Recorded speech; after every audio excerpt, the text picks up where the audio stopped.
Hey there friends, Lego Master Adam here, and I'm going to talk to you about the blocky, stocky bricks that you really don't want to step on, Legos. Now when you put that together with all the whizzes and the whirs of technology, what do you get? Lego Robotics. Now Lego Robotics is a class based around Lego kits that mix the fun building blocks with gears, levers, batteries, and coding from an iPad. Now each kit is color coordinated and separated to make it incredibly easy to find all the pieces that you may need.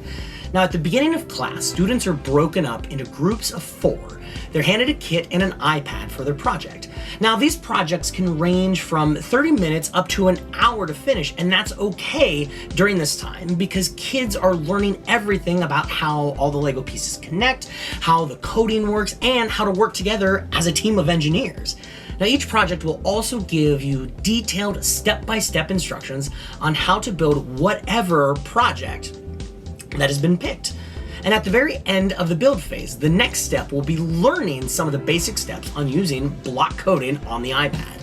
The students plug in what they want the project to do by dragging blocks of code onto the screen. They press the go button and bam, moving Legos. Awesome! Moving Legos! Moving Legos! How awesome is that? Well, there you go, friends. A fun, informative class blending block coding technology, gears, and Legos to make something super fun, brick by brick.